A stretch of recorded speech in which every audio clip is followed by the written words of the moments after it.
tu as toujours la chaîne Y Penser. Toujours. Tu as écrit des livres de vulgarisation scientifique. Oui. Tu as commencé il y a 2 ans à écrire des polars.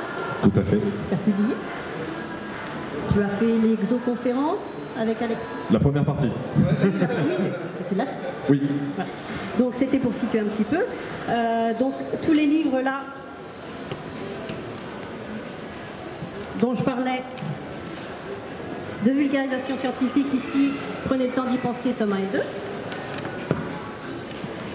2. Et puis les thrillers, l'ultime expérience, en poche et en grand format, en 2020, l'ultime Oui. expérience, et celui-ci en 2021. 2021. Voilà. Et le jeu. Et le jeu qui, d'après Marabout, techniquement est un livre. Il est dans la catégorie oui, livre. Oui, il est en livre, parce qu'il y a un livret dedans. Voilà. Donc vous êtes au courant, il y a tout ça. Donc je vais passer aux petites questions. Ah. Voilà. Donc Lola doit mourir, on est surtout là pour parler de celui-ci. Donc c'est un thriller autour du cyberharcèlement et de ses répercussions sur la vie et la mort des personnes qui en sont victimes. Ouais. Donc est-ce que tu peux... Est-ce que tu peux nous présenter sans spoiler pour celles et ceux qui éventuellement ne l'auraient pas encore lu? Alors, le principe en fait quand j'ai commencé à écrire celui-là, c'est que je voulais écrire un vrai polar, pas juste un thriller mais un polar, c'est-à-dire avec une enquête criminelle. Et donc je me suis dit, il faut un beau crime. Alors, un beau crime au sens dramaturgique de la chose, hein, c'est pas du tout un beau crime. Et donc j'ai cherché quel pouvait être le crime parfait. Et assez rapidement, alors ce n'est sans doute pas du tout lié à des événements que j'ai pu vivre moi-même sur les réseaux sociaux, mais assez rapidement, je me suis dit qu'un truc qui serait pas mal, ce serait un criminel qui ne rencontre jamais ses victimes.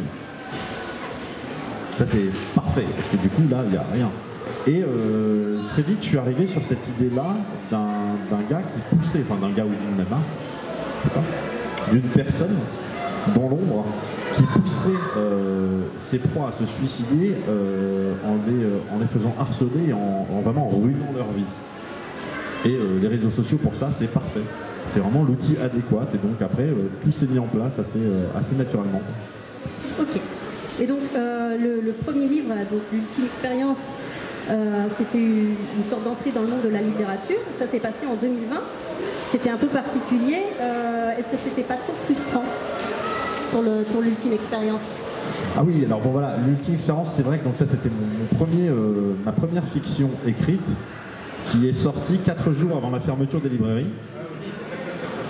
Après quoi je me suis dit, au moins il reste les espaces culturels, il reste les FNAC, il reste voilà, les grands voilà.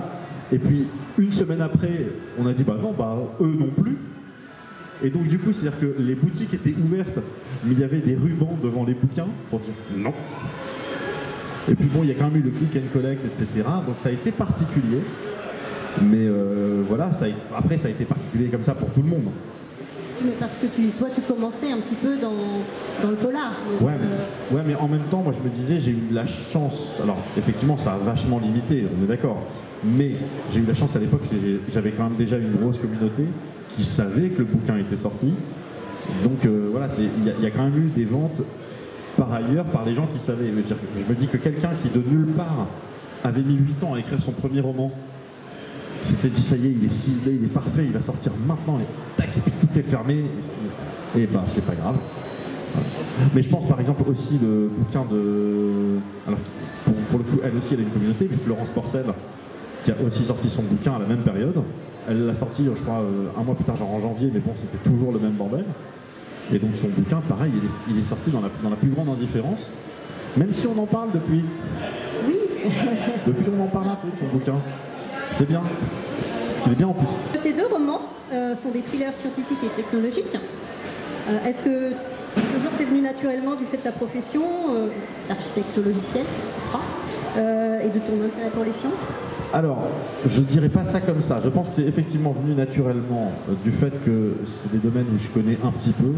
Moi, j'avais par exemple un pote quasiment d'enfance, Thierry Sarfati, qui a sorti des bouquins aussi, des polars il y a quelques années, qui étaient des polars médicaux. Et le mec est médecin. Et en fait, je me dis, bon, ça tombe pas de nulle part. C'est-à-dire que le gars, il sait quelles sont les subtilités de son domaine.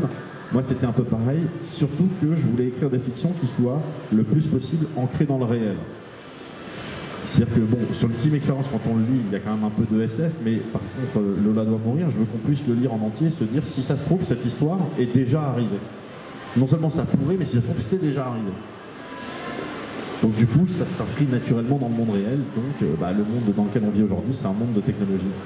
Et puis l'ultime expérience, on ne sait jamais, mais ça pourrait devenir réel. J'espère pas. On ne le dit pas pour ceux et celles qui ne l'auraient pas lu.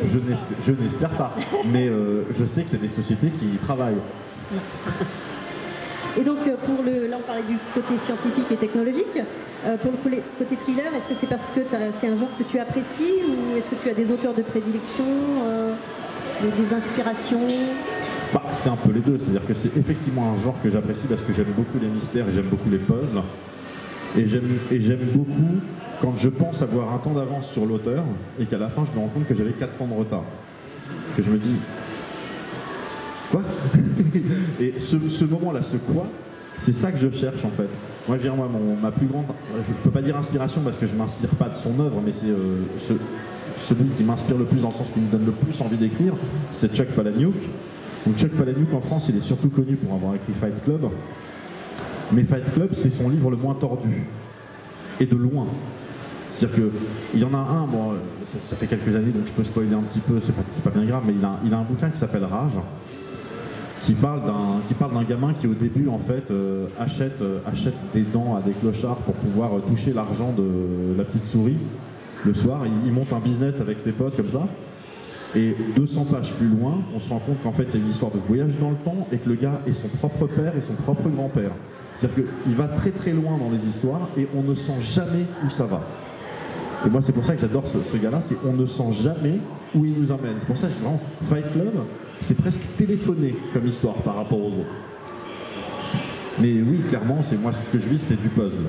Je vise le moment où les pièces tombent en place et qu'on se dit « Ah, c'est pas du tout ça que je pensais que ça faisait ». Et donc voilà, maintenant je vais revenir un peu sur l'ultime expérience. Donc on parlait de SF, c'est un peu de l'anticipation, on va dire. Ouais. Est-ce que tu aimerais écrire de la SF? Oui. Mais j'ai comme projet, je veux dire, là je suis en train de préparer mon prochain roman, donc c'est pas celui-là, mais j'ai dans les tiroirs un roman, peut-être celui d'après ou celui encore d'après, je sais pas quand, avec une histoire de voyage dans le temps. Sachant que voilà, ça c'est un challenge que je me suis dit, parce que je sais qu'écrire sur le voyage dans le temps, c'est ultra casse-gueule. C'est ultra casse-gueule, et je me dis non, je vais y arriver. Je vais prendre le temps, mais je vais y arriver. Et donc il y a un personnage récurrent dans les 2 romans, c'est Marion Lambert. Oui. Tu penses que tu la feras peut-être revenir dans un autre Oui. C'est mon cinématique universe. Non mais c'est vrai, en fait ce qui se passe, c'est quand j'avais écrit l'ultime expérience, le rôle de Marion Lambert, donc, qui est un lieutenant de police, elle avait un tout petit rôle dans l'ultime expérience et c'est un personnage que j'aimais beaucoup. Et quand je me suis dit je vais écrire un polar avec une enquête criminelle, je me suis dit bon il me faut un flic. Et je me suis dit, voilà, on va ramener Marion Lambert. En plus, c'est très bien parce que, vu là où elle finit dans l'ultime expérience à la fin, elle finit quand même un peu au placard, à avoir un peu fait 2-3 conneries. Donc je me dis, elle peut commencer juste après. Ce qui la met dans une situation pas claire vis-à-vis de sa hiérarchie. Et donc, un des sujets de Lola doit mourir, c'est les nouvelles technologies et un certain choc des générations, on peut dire. Est-ce que c'est quelque chose que tu ressens souvent, cette cassure entre la génération d'avant, qui n'a pas connu les ordinateurs, etc., et celle d'après, qui est quasiment née avec un écran dans les mains? C'est ça, en fait, ce qui se passe, c'est que je sais qu'on a une génération qui est charnière. C'est-à-dire que moi, je sais que la génération de mes parents, et je parle même pas de mes grands-parents, c'est-à-dire qu'eux, ils auront vu de très très loin les ordinateurs, ils auront pu faire l'essentiel de leur vie sans se poser la question d'Internet, les réseaux sociaux, tout ça. Ma mère, elle a Facebook, et voilà. Et la génération de nos enfants, eux, pour le coup, ils sont nés avec des écrans, ils sont nés avec Internet, tout ça. Et il y a cette génération-là, qui est la nôtre, et c'est la seule fois où ça va arriver dans l'histoire, de la génération qui croit qu'elle sait, mais qui ne sait pas. C'est moi le nombre de fois où je vois des parents qui sont surpris, des parents qui ont mon âge, qui sont surpris de voir leurs enfants être sur Snapchat, sur TikTok, qui ne savent même pas que ça existe. Surveiller un peu parce qu'il se passe des trucs quand même. Ça peut aller très très vite. Et oui, et on n'a pas encore mesuré à quel point tout l'impact que ça peut avoir, notamment ce qui se passe, c'est quand on a des parents qui ne connaissent pas, bah, ils ne savent pas suffisamment préparer leurs enfants. Donc les enfants sont préparés par leurs copains. Ce qui n'est pas toujours la meilleure des éducations. Et donc, dans le roman, Marion Lambert contacte un prof de droit, je ne spoil pas trop, donc pour en savoir plus justement sur ce que dit la loi française à propos d'Internet, du harcèlement en ligne, etc. Et en vrai, effectivement, il y a un gros vide juridique là-dessus. Et est-ce que tu as voulu attirer l'attention des lecteurs et des lectrices là-dessus? Alors, c'est pas vraiment un vide juridique. Ce qui se passe, c'est qu'au début, donc elle se rend. Là, c'est pas du spoil, c'est vraiment le tout début. Il y a une personne qui, après avoir été harcelée, se suicide. Et Marion Lambert, qui enquête là-dessus, se dit si on retrouve les personnes qui l'ont harcelée, elles sont coupables de quoi exactement? Parce que ça va être chaque personne à envoyer juste un petit message. Et du coup, elle décide d'aller voir un ancien de ses profs quand elle faisait du droit, pour lui dire bon, où ça en est niveau légal. Et ce que je voulais montrer, c'est que l'arsenal juridique, il existe. Il y a les lois, les machins, tout ça, mais c'est absolument pas applicable en fait. Il y a très peu de choses qui sont applicables. C'est toute la difficulté est là, et ça, c'est sans rentrer. Et encore, là, j'ai choisi un cas simple, c'est-à-dire où il y a quelqu'un qui a été harcelé sur Internet par des gens qu'on est plus ou moins capable de retrouver, qui sont dans le même pays. Parce que ce qui se passe, c'est que si vous faites harceler sur Twitter par quelqu'un qui est en Azerbaïdjan, un autre qui est au Pérou, je sais pas quoi, il ne se passera rien, c'est tout. Alors que les lois existent. Bon, on peut compter sur Elon Musk bientôt sur Twitter, apparemment. Il va résoudre tous les problèmes de Twitter. Qui n'y croit pas? Mais oui, non, ce que je voulais montrer que les lois... T'as bien raison. Je voulais montrer que les lois existent. Les lois contre l'incitation... Mais voilà, par exemple, il y a donc des lois qui existent contre l'incitation au suicide. On n'a pas le droit d'inciter quelqu'un au suicide. Mais il y a déjà eu le cas dans un tribunal où il y avait quelqu'un qui a dit ouais, je vais me foutre en l'air, quelqu'un à côté qui lui a donné un couteau en disant bah tiens, vas-y. Et ça n'a pas été considéré comme de l'incitation au suicide. Donc c'est pour dire que pour que quelqu'un soit condamné, même symboliquement, c'est-à-dire même à de la prison avec sursis ou simplement à 1 euro symbolique d'amende, pour que quelqu'un soit condamné, il faut vraiment que ce soit démentiel. On n'est pas du tout là. C'est-à-dire qu'aujourd'hui, les gens qui font ce qu'on voit dans Le La doit mourir, ils risqueraient 3 000 euros d'amende, dans le pire des cas. Alors qu'il y a des gens qui meurent. D'où le mot aux parents, attention, faites attention à ce que vos enfants vont voir sur Internet, sur les réseaux sociaux. Bah, c'est surtout ça, mais c'est surtout, moi je dis aux parents, surtout, éduquez-vous aussi. Parce que les parents ne sont pas éduqués à ça. Moi, je suis toujours fasciné de voir les parents qui disent ah, tu sais, moi mon fils, il a 8 ans, il se démerde très bien avec le téléphone, il est mieux que moi, il sait comment configurer mon email et tout. Je dis mais c'est pas bien, c'est bien qu'il sache le faire, c'est pas bien que toi tu sois largué au point de ne pas comprendre comment ça marche. Pour moi c'est vraiment, alors c'est évidemment toute proportion gardée, mais pour moi c'est l'équivalent de quelqu'un qui dirait bon, un fusil, moi je vois bien que quand on appuie sur la gâchette la balle elle part, mais moi mon fils il sait le démonter, le nettoyer, le remonter, c'est quand même classe. Je dis ben non. Non. Aux États-Unis, oui. Le cas. Et donc un autre sujet de Lola doit mourir, c'est un peu la dépression qu'on peut ressentir quand tout semble se liguer contre soi, le harcèlement en ligne, le monde des réseaux sociaux, etc. Est-ce que tu pensais, en écrivant le roman, ça n'arrive qu'aux autres, ou bien tu pensais que ça pouvait t'arriver, toi aussi? Ah, mais ça m'était déjà arrivé aussi. Mais peut-être pas dans telle proportion? Ah non, en vrai, ce qui m'est arrivé juste au moment de la sortie de... Parce que c'est arrivé juste au moment de la sortie de La doit mourir, en plus c'est marrant. Ce qui m'est arrivé est moins gros que ce qui a pu déjà m'arriver par le passé. La différence de la vague que je me suis prise à la sortie de La doit mourir, c'est que ça venait de collègues. C'est là où ça a fait bizarre, je me suis dit, ah, d'accord, ok, les masques tombent. Mais avant, j'avais déjà été doxé, j'avais déjà été swatté, j'avais déjà, voilà. Mais ce qui est vrai, et c'est un truc qu'on n'insiste pas assez, on en parle un peu en ce qui concerne le harcèlement scolaire. On dit la grosse différence aujourd'hui avec le harcèlement scolaire, c'est que ça ne s'arrête pas à l'école. Avant, quand on se faisait harceler à l'école, on rentrait chez soi, on pleurait un coup, mais chez soi, on était bien. Non, là, ça continue 24 heures sur 24. Et on nous dit, ouais, mais il ne faut pas regarder. Ouais, non, mais il faut regarder, parce qu'il faut regarder ce qu'ils disent. Moi, on me disait souvent, mais ne va pas sur tel forum, t'as pas besoin de voir tout ce qu'ils disent sur toi. Tu vois, mais bon, quand j'y vais, des fois, ils mettent des photos de mes enfants. Donc j'ai quand même besoin d'aller voir ce qu'il y a, quoi, pour pouvoir les faire supprimer. Et donc c'est vrai que c'est compliqué. Et je comprends que, surtout quand on est ado, mais pas seulement, hein, mais je comprends que on peut vite se dire, ok, mais ça finira jamais en fait. Il n'y a aucun moyen de sortir de ça. Surtout quand on a des parents qui ne savent pas comment faire. C'est ça. Mais là, il y a eu le cas, là, il y a eu un jeune là, qui s'est suicidé il n'y a pas très longtemps, qui avait envoyé, il était en train de discuter avec quelqu'un sur internet avec qui il pensait être une copine, et ils se sont envoyés des nudes. Et en fait, c'était pas du tout une copine, c'est quelqu'un qui lui dit bah maintenant tu m'envoies 500 €, sinon je balance à tout ton carnet d'adresse. Il a essayé de trouver 500 €, il n'a pas pu, il s'est suicidé. Alors qu'il était dans une famille où ils se disaient les choses, où ils étaient a priori tout allait bien. Voilà. En fait, il faut aussi éduquer au fait que je veux dire, Twitter, c'est pas une vraie place, c'est pas un vrai endroit. Les réseaux sociaux, c'est pas des vrais endroits. Ces choses-là, on peut en sortir. Il faut, en fait, c'est vraiment la difficulté quand on est au milieu de ce truc-là, c'est de garder en tête le fait que c'est pas la vraie vie. La vraie vie, c'est en dehors. Même si je parle de Justine Sacco à un moment donné, que voilà. J'ai remarqué aussi que dans Lola doit mourir, l'équilibre, c'est un terme très récurrent. Tu parles souvent au début. Ah. C'est sur les 150 premières pages. Au début, pour chaque personnage, c'est important, tout est un équilibre. Parce que c'est vrai que dans la vie aujourd'hui, maintenant, dans le monde dans lequel on vit, tout est un équilibre. Et il suffit de basculer un tout petit peu pour être catégorisé tout de suite. Ok, toi, tu es dans tel camp, moi je suis dans tel camp, c'est terminé, on ne se parlera plus jamais parce que ce sont deux camps qui n'ont aucun point d'intersection, qui n'ont rien. Et en fait, il faut toujours, c'est très difficile de flirter entre les lignes, sachant que de plus en plus, maintenant, les gens disent, mais si t'es pas complètement dans mon camp, en fait, t'es complètement dans l'autre camp.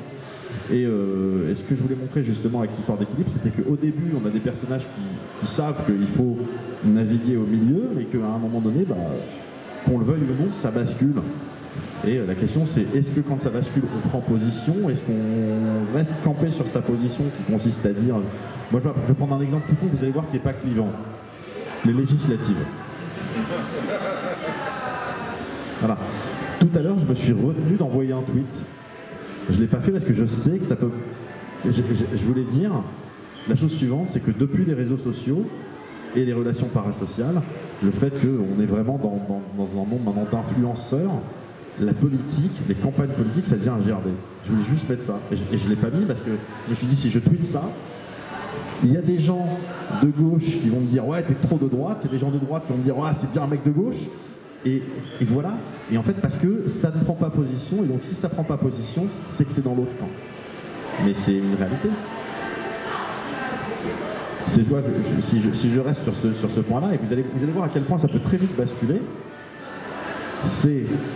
et encore une fois, il faut vraiment me croire quand je dis que moi, je ne suis pas du tout partisan, ni d'un camp ni de l'autre. Mais on a quand même une personne qui nous explique que le président n'a pas été élu légitimement, qui est arrivé 3e, et qui dit qu'il est légitime pour être Premier ministre. Je ne juge pas de est-ce qu'il serait bien comme Premier ministre, est-ce qu'il serait pas bien comme Premier ministre. Je dis juste écoutez la mécanique du truc, avec plein de gens qui disent ouais c'est vrai, ou d'autres gens qui disent oh non, ça n'a aucun sens. Ça n'a aucun sens. En fait, tout ce débat-là n'a aucun sens. Juste, mais je sais pas, présentez-vous, faites votre campagne, parlez de votre programme. Pour le coup, il faut reconnaître qu'il avait présenté un programme. Voilà, les gens votent. Puis voilà, si vous êtes élu, vous êtes élu. Si vous n'êtes pas élu, vous n'êtes pas élu. Et aujourd'hui, on est vraiment dans un monde maintenant d'influenceurs. Et j'ai vu, moi, la campagne qui a été faite par les influenceurs, les influenceuses. Et j'en connais un paquet, je sais qu'ils ne sont pas tous sincères. Il y en a, ils savent juste que c'est le moment où il faut soutenir celui-là, ça va faire plus de likes. Et c'est un cercle vicieux, en fait. Donc, l'équilibre, au milieu. Et donc, Lola, qui est un autre personnage principal du roman, est-ce qu'elle représente un peu cette recherche d'équilibre? Parler d'influenceurs en vrai, à la base, non. Au final, oui, mais à la base, non. Ce qui se passe, c'est que moi, je voulais que le personnage central, à part le flic, que le personnage central, ce soit une personne qui se fait régulièrement harceler sur les réseaux, sans que ça choque personne. Et c'est vrai que, pour le coup, moi, je connais 2-3 camgirls qui se font harceler H24, et où les gens disent, bah, c'est normal. Avec le métier qu'elle fait, évidemment qu'elle se fait harceler, que ça attire les pervers, que ça attire les cinglés, etc. Et je voulais montrer que, non, même dans ce cas-là, c'est pas normal. C'est pour ça que je suis parti sur un personnage, et encore, bon, le personnage, je l'ai un peu tiédi. à la base, il était beaucoup plus rock'n'roll que ça. D'accord, donc pas trop équilibré à la base, mais il s'est adouci. Non, un personnage qui était droit dans ses bottes, qui dit moi je veux aller là, et peu importe ce que pensent les gens. Et justement, le LARP, comment est-ce que, là tu as commencé à en parler, comment est-ce que tu l'as créé, comment est-ce que tu l'as inventé Bah, en fait, moi j'avais découvert ce truc-là, donc c'est un vrai truc qui s'appelle les Suicide Girls, donc les filles suicides. En fait, et d'ailleurs c'est marrant parce que c'est un terme qui a été créé à partir d'un bouquin de Palahniuk, donc comme quoi on revient toujours au truc, qui expliquait en fait, voilà, c'est des femmes qui décident de s'accepter telles qu'elles ont envie d'être, pas seulement telles qu'elles sont, mais telles qu'elles ont envie d'être. Et en général, visuellement, c'est des tatouages, des piercings, des machins, des expérimentations corporelles, en acceptant le fait que ça peut représenter un suicide social, d'où le nom. Et c'est marrant parce que je trouvais qu'il y avait quelque chose de très paradoxal dans ces nanas qui, globalement, ce qu'elles font, c'est qu'elles posent nues. C'est leur métier, c'est de poser nues. Mais c'est comme ça qu'elles expriment leur féminisme. Et en même temps, quand elles l'expliquent, ça fait sens. Ça fait parfaitement sens. Et je me suis dit, tiens, ça pourrait faire un personnage intéressant. Ça. Donc j'avais une autre question, mais tu as répondu en tout début. C'était est-ce que tu as un autre roman en cours? J'en ai un qui est en préparation, là, ouais. Ça va être globalement un polar. Voilà, je peux pas dire mieux. Ça va être globalement un polar sur la disparition d'une influenceuse. D'accord, donc on reste toujours quand même un petit peu dans... Pour l'instant, je reste encore sur ces histoires de réseaux sociaux, j'ai encore des choses à raconter. Donc là, ça va être vraiment sur... on est sur une Instagrammeuse, faut imaginer une Instagrammeuse qui est mondialement célèbre, mais qui est célèbre parce qu'elle est Instagrammeuse, pas une chanteuse qui a un compte Instagram ou quoi ou qu'est-ce, et qui disparaît du jour au lendemain. Ok, et donc, bon, ça c'est une question que j'avais prévue au mois de janvier. Donc ton roman est sorti en novembre. Est-ce que tu as d'autres dédicaces de prévues ou maintenant c'est un peu fini la période de promo? Là c'est la dernière.